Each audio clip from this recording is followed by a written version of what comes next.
Howdy friends, Bevin Cohen here, and today I'm going to teach you how to save the seeds from the herbs, vegetables, and flowers that you're growing right in your own garden. Now, before we get into all that, I'll tell you a little bit about myself. I'm the co-owner of Small House Farm, which is a little homestead, herb farm, seed sanctuary in central Michigan. My wife Heather and I operate the farm. We've been in business since 2013, 2014, I believe. It's been a long time. We've learned a lot along the way, and you know, seed saving has always been a really big part of what we do at Small House Farm. It's kind of the cornerstone of the whole operation, if you will. We save seeds for a number of different reasons. We have a little online seed store, so we grow a lot of seeds for that, for, the commercial value of selling seeds. But also, historical preservation is a big part of what we do. A lot of the seeds that we even offer through our store are old, rare seeds that sometimes you can't even find really anywhere else available commercially, certainly. So the preservation of these old seeds is really important to us. One time, let me tell you a story. One time I was in Pike County, Kentucky, and I met a lady, Mrs. Ashby. And Mrs. Ashby had a bean that she had brought to the seed swap that her family had been growing in their holler in Pike County, Kentucky for over 100 years. And that's pretty special. That's a wonderful reason to save seeds. So we certainly want to save seeds for those reasons. But there's other reasons that you might want to save seeds too. It could be simply economics, right? Every seed that you save is one less seed that you have to buy next year, and that's pretty cool, right? Especially nowadays where it seems like every dollar really counts, right? So everything that we can do to help with that, and saving seeds is one that we can do that's actually pretty easy to do. And you'll discover how easy seed saving is as we spend time talking about it today. Sure. You might want to save seeds for preservation as well too. What if your family's got an old variety? That's just like we might hand down a piece of furniture, and it's like, oh, this is grandma's old chest of drawers or whatever it might be. And that's special because it has that sentimental value. Seeds can do that for us as well. But one of the most important reasons that I think we can save seeds is adaptation, right? Practically, this might be one of the most important reasons that we could save seeds. So when we save seeds from the plants in our garden, they have adapted to growing in that space. Now, the plants themselves have adapted a little bit, but the seeds inside, that's where the adaptation really happens. These plants are going to change, almost evolve in a way to be more suited to thrive in the environment that you're growing them in. Simply put, the seeds that you save from your garden are going to perform better for you in your garden than any seeds that you could buy anywhere else. And the longer that you grow and maintain these varieties, the more suited they will be to your climate, to your microclimates, your soil conditions, your pest and weed pressures, your gardening techniques, all of that. These plants will literally grow to become one with thriving in your garden, right? That's pretty cool. Possibly the greatest reason to want to save our seeds. So let's start saving some seeds. First thing we're going to do, gather up our equipment. The equipment that we need to get started, very simple. I've compiled a list here of the basic equipment that we need. If you're already a gardener in any form, you probably have all of this stuff. If not, it's pretty easy to get to. You shouldn't have to buy anything, most certainly, to be a seed saver. Remember, people have been saving seeds since the dawn of agriculture, okay? So we're talking 10,000 years or more. This is something that everybody can do. Everybody can do this. You can do this. It's very simple.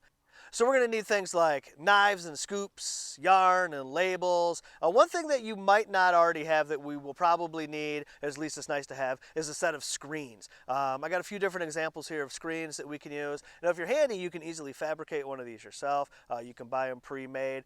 This one right here is actually, it's a soil sifting screen that you can get. I bought it online. It's for sifting out compost and stuff, but it's got 3 different size gauge screens. This thing is so fantastic. It fits right on a bucket. It's such a nice buy, and it was relatively inexpensive. A few other items on our list here would include things like a box fan, some buckets and tubs, that sort of thing, tarps. There's a little bit of this and that, and I'm going to show you how to use all of these tools throughout the video series. But we'll gather up our equipment, and then we got to get out there and start saving our seeds. All right, now before we get into the nitty-gritty of the whole thing, I think there's a couple things we should talk about first.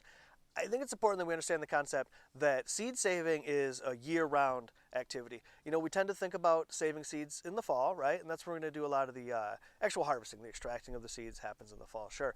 But to be a successful and happy seed saver in the fall, we want to think about seed saving all year. So I'm talking about like in January when you're just flipping through seed catalogs, dreaming about gardens, we need to be thinking about saving seeds, right? When we're getting our seeds started, we're transplanting things out into the garden. Through every step of the process, if we think about it from a seed saving point of view, it's going to help us have a more successful experience later on in the fall for a number of reasons. The first one that we should talk about probably is spacing and timing. If you're an experienced gardener, you've got a pretty good grip on how long a plant is going to be in the garden before you harvest it to eat it or make tea out of it or bring the flowers in, whatever you're growing for, right? You kind of understand days to maturity, they call it. But it's not really physiologically mature in a lot of those cases. What I mean by that is that we're harvesting a lot of these foods before they've produced seeds. Okay, and so if we're going to have them out in the garden to produce seed, they're going to be in the garden sometimes a lot longer than what we might be used to. It's probably important that we plan for that, right? So we know what to expect. At the same time, some of these plants are going to get significantly larger when they're making seeds than when we would harvest them otherwise. So they're going to take up more space. A good example here would be lettuce, right? So let's say you grow some lettuce, romaine lettuce, head of lettuce, it only takes up a small amount of space. And you're going to be harvesting this plant, 45, 60 days after you plant it. It doesn't take long to grow lettuce, okay? But if we're going to grow it for seed, sometimes those plants will get 2, 3, 4 feet tall even, I've seen them, right? Big around, taking up significantly more space once they flowered. And they're going to be in the garden much longer than they would be if we were eating them. What I say with lettuce, 45, 60 days, we leave that thing to produce seed. It's going to be in there twice as long, sometimes even longer. I got some lettuce we're going to look at here in a little bit that I planted back in May perhaps, and it is just now producing seed. How many months later? A lot more months later than if I was just eating that lettuce. Having an understanding of the life cycles of these plants and how long it takes them to do their job making these seeds is going to make our job as seed savers so much easier. So you got to think about seeds all year long, right? We also need to start to understand maturity, fruit maturity. When are the seeds actually ready to harvest? Lettuce is a great example here, of course. We eat it way before it's even flowered, let alone made seeds. But there's also some other good examples. What we're looking at here is a cucumber. This is Boothby's blonde cucumber, one of my favorite cucumbers of all time. And look at it here. On the left, where it's a small yellow fruit, it's got thin skin, it's crispy and delicious, it's wonderful. That's great for eating a cucumber. But we've all eaten cucumbers before, and we know that those thin, translucent little seeds inside, that will grow nothing.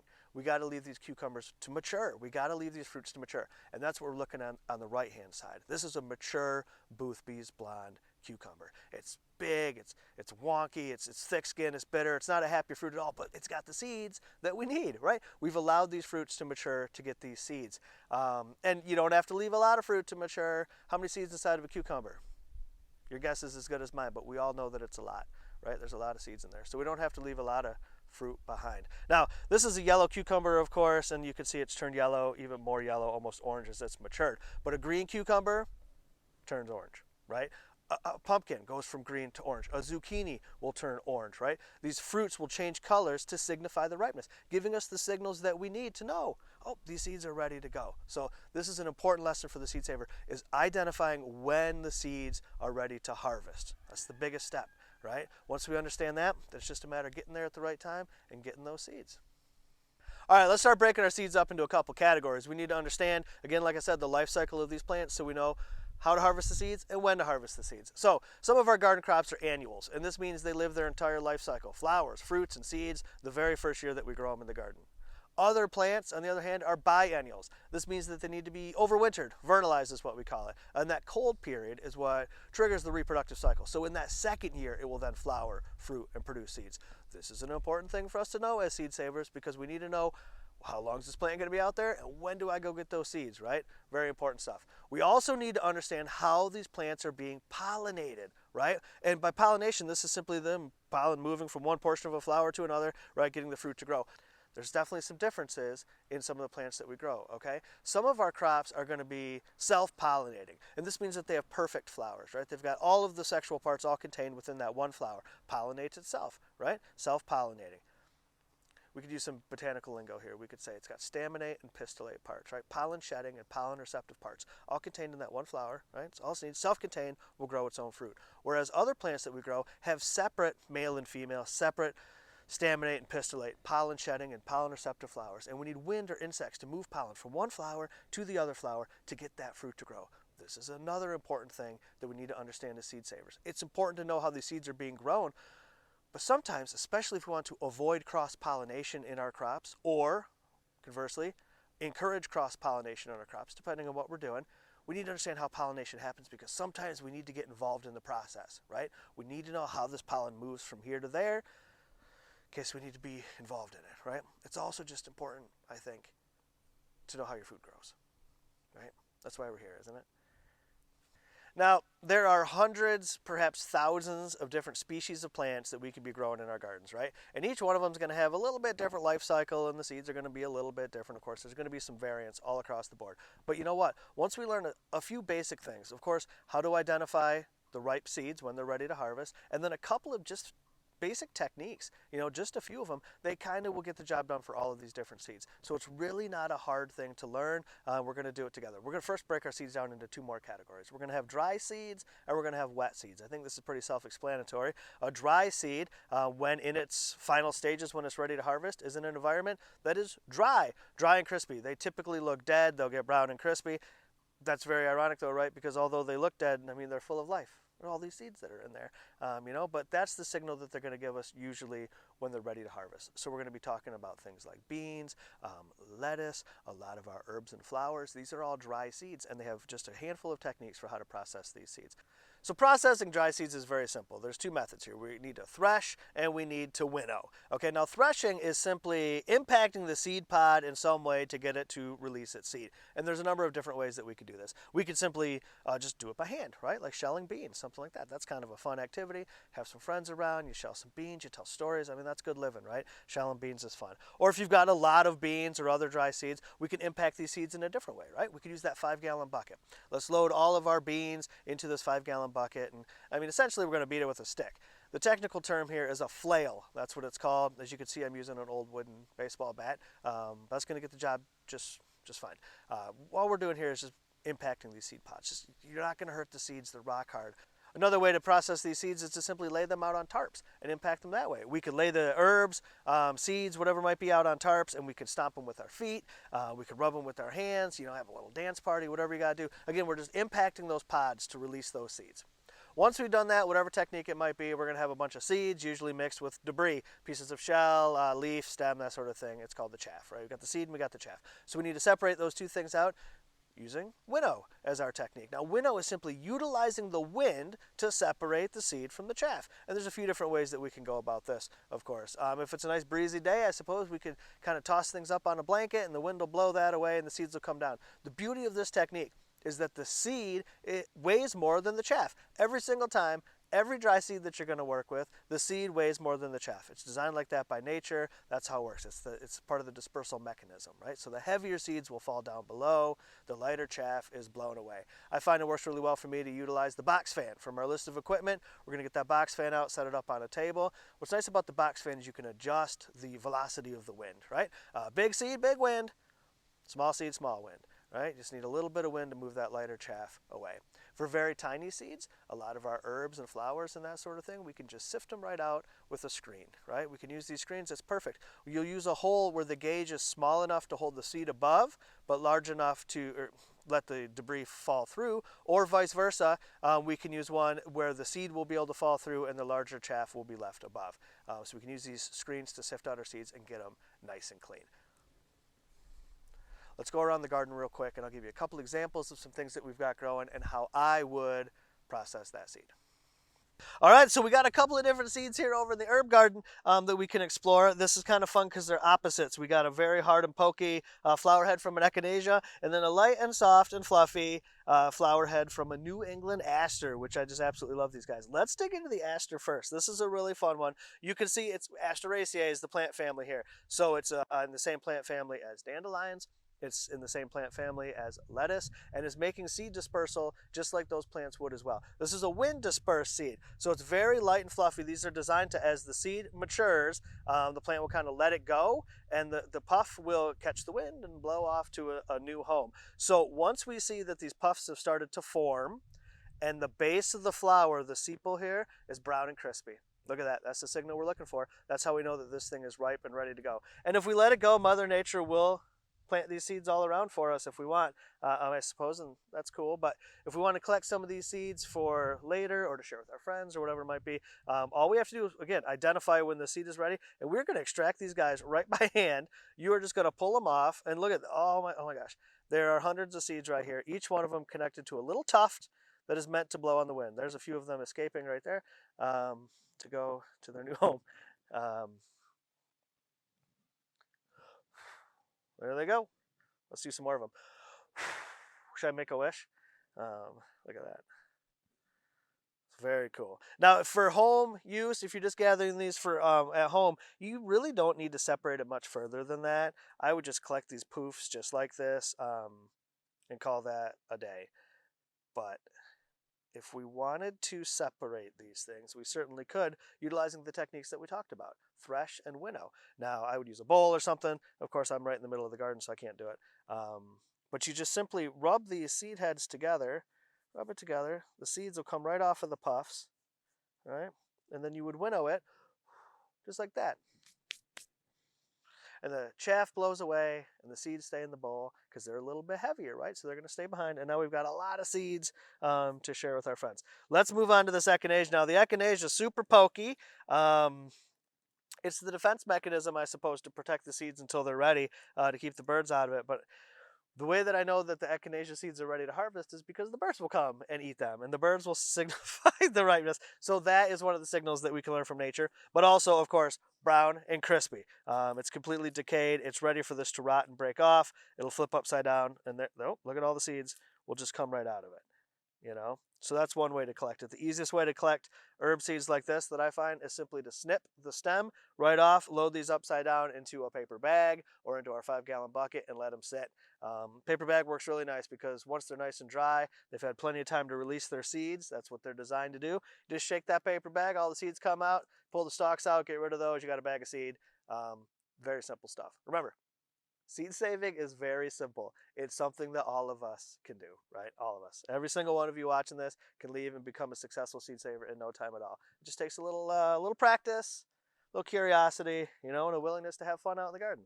All right, here's that lettuce I was talking about earlier. We planted this back in May, June, whatever it might have been, and it is just now getting ready to, it's got some mature seeds in here. And this is such a cool one to watch develop, to watch this life cycle. Now, when the lettuce gets too hot or too dry, right, it's gonna bolt, it's gonna put up these flower stems. And when that happens, the leaves themselves are gonna get quite bitter. They're not as delicious to eat anymore. This is a defense mechanism that the plant has to protect itself, so predators like us don't eat the plant, so it's got time to make its seeds. So it makes the leaves bitter, so we don't want to eat it.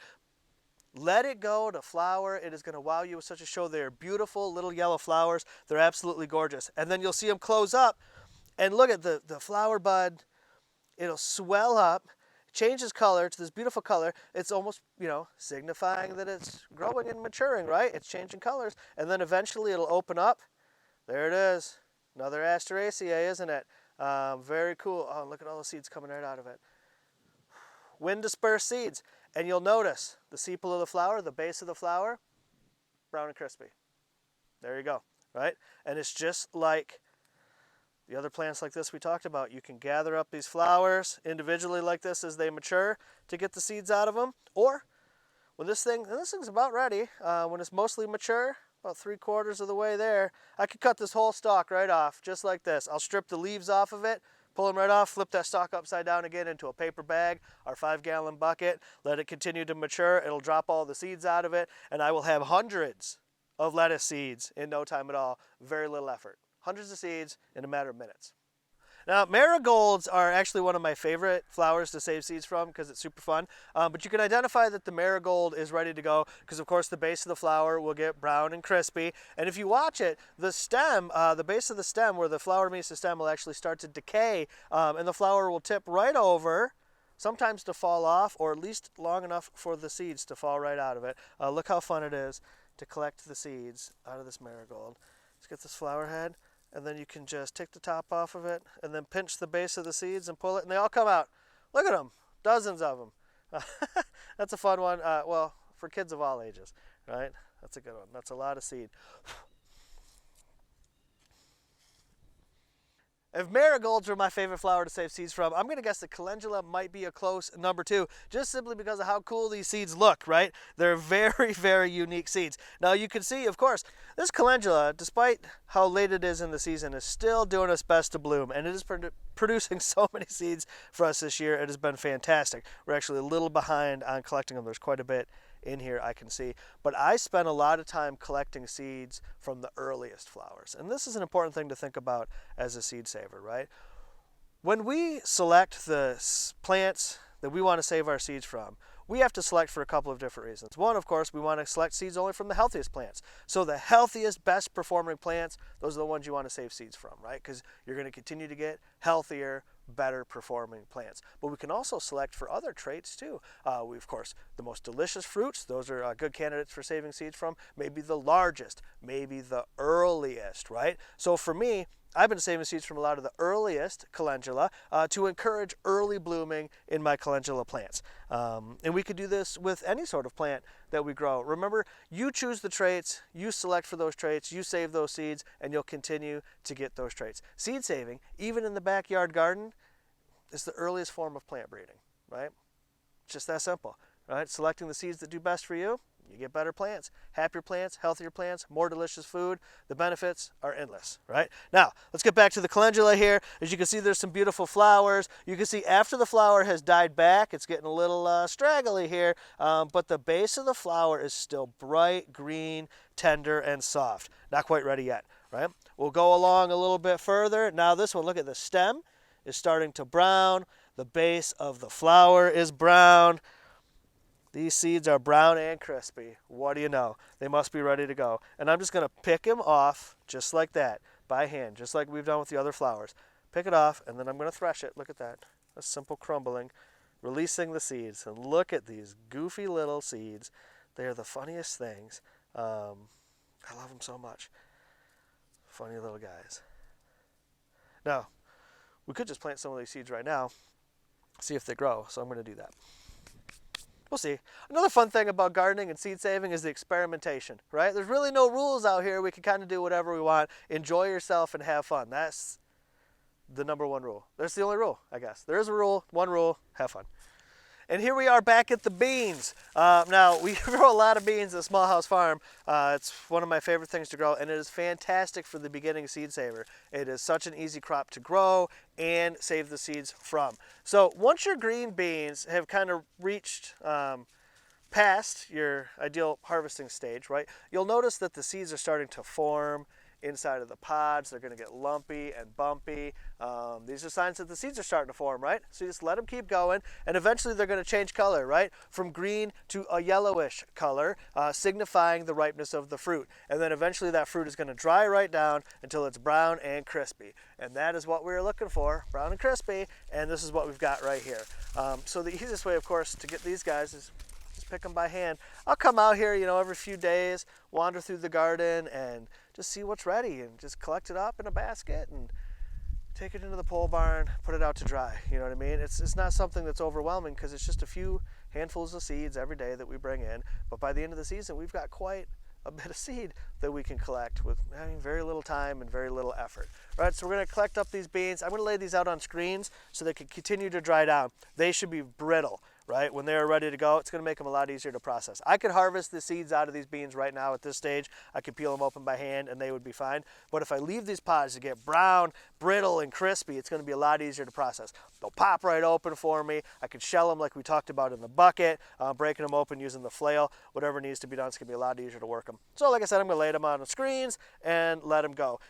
If you've got a fan, I often recommend using a fan to help dry your seeds down further, especially in some climates like where we're at in the summer when we're bringing in some of these seeds. It's still pretty humid. There's a lot of moisture in the air, and that's not ideal, obviously. So getting a fan blowing is going to expedite that drying. Make sure that they dry down before they start to mold or anything like that. Once your seeds are good and dry, then you're going to package them away to store them for next year, and we're going to talk about storage options, like I said, at the end of the video.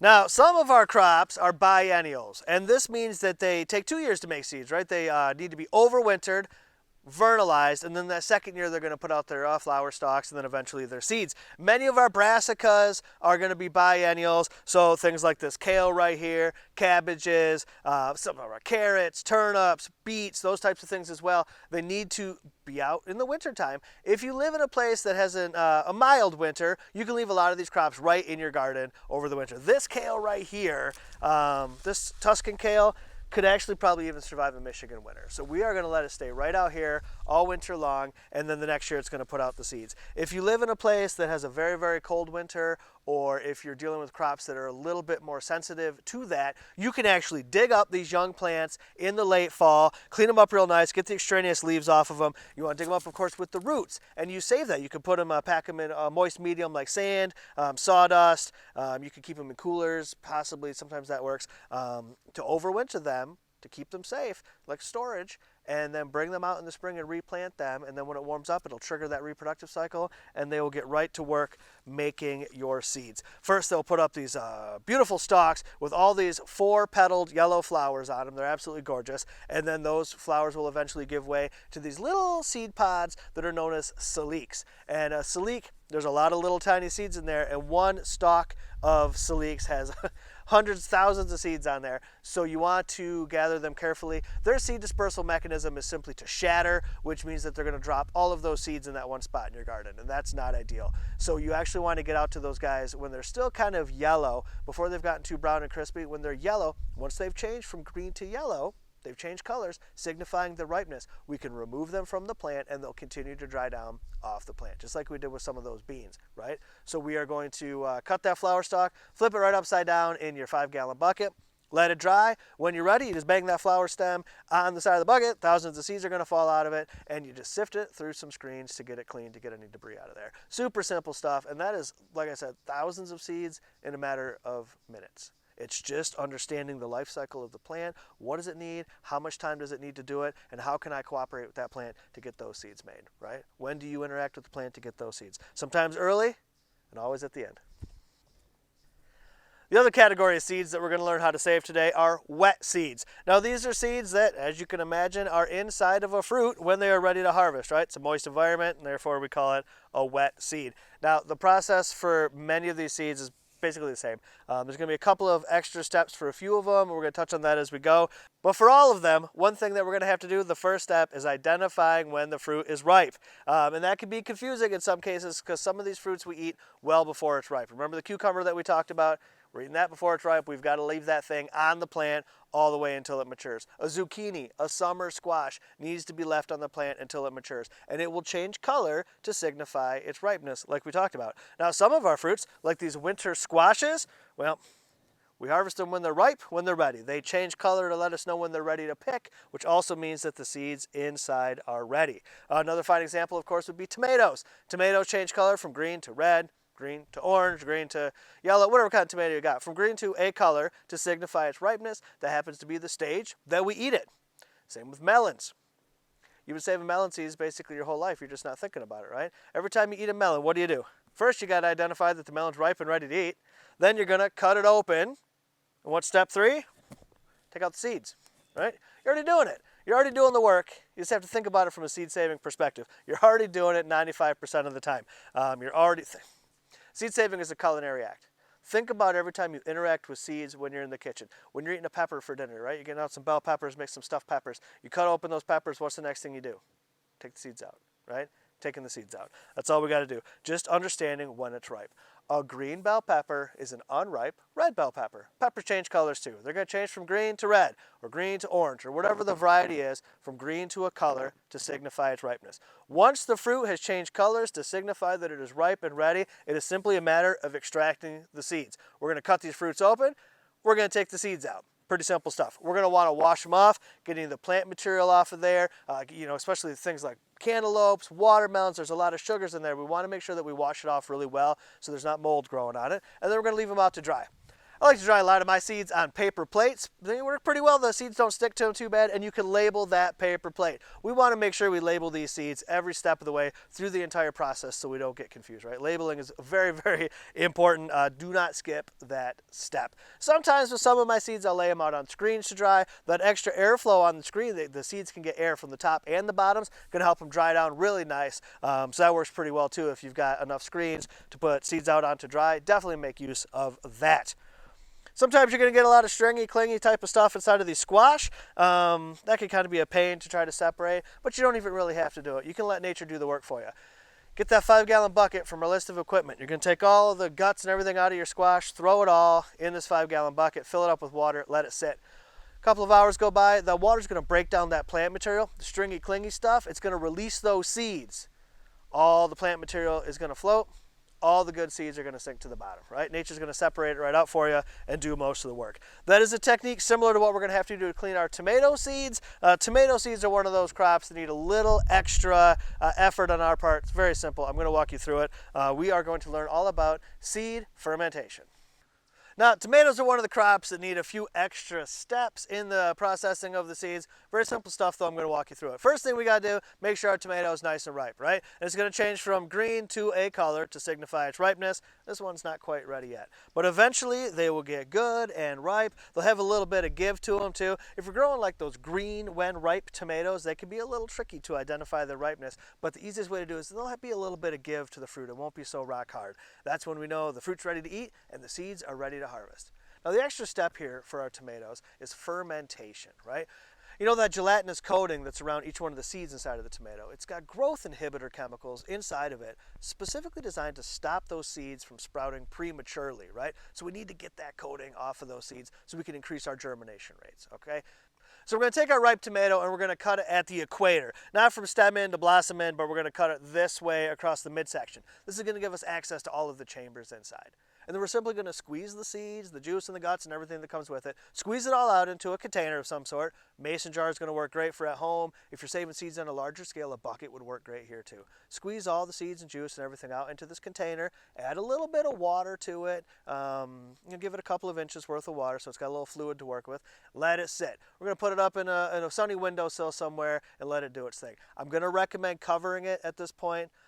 A lot of fruit flies are going to come check this thing out. You want to keep it covered. But as it ferments, it's going to produce gas. It's going to need to let that air out, right? So you can use something like cheesecloth is going to work really well for a cover here. A coffee filter with the rubber band is going to work really nice. You could even use saran wrap if you have to. Just poke a couple of holes in it so the air can get out.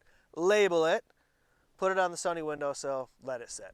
Now, it's going to be about 2, 3, maybe 4 days that it's up there. The variables here, of course, are going to be the heat and humidity of your home, the sugar content of those particular tomatoes, but 3, 4 days on average. You'll see a white mold start to grow on the surface of the water. That's what we're looking for here. That is a sign of proper fermentation. Once that white mold has grown, we're in business.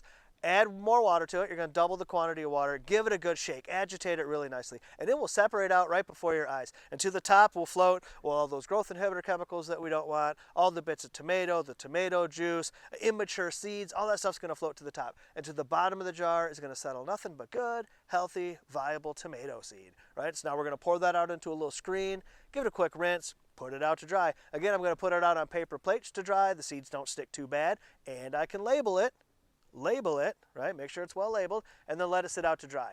You're going to let your tomato seeds sit out there to dry about 7 to 10 days. This is the length of time that I'm going to leave most of my wet seeds out to dry. About 7 to 10 days. If you could put a fan on it, that's going to really help speed up the process. If 10 days comes and goes and you're not sure that the seeds are all the way dry, it's okay. Let them go a few more days. It's better to let them go long than it is to put them away too soon. If you put your seeds away too soon when there's still moisture inside of them, they're going to mold. They're going to get ruined, right? So take your time at this step. Leave them out there. 10 days comes and goes, you're nervous, 14 days. 14 days, you're still nervous, 21 days. It's okay. Once the seeds are dry and dormant, they will sit and wait. And then once they're good and dry, we're going to package them up. I'll use the same technique on cucumbers as well. They have a similar gelatinous coating onto them, so I'll ferment them the same way that I do tomato seeds. Other fruits that I'll use water to separate the seed from the flesh, not necessarily because of the need for fermentation, but just to simplify the process, would be things like ground cherries, tomatillos, potato berries, any little tiny fruit with a lot of little seeds in it. We don't really have time to mess with that. We don't want to try to extract those seeds by hand.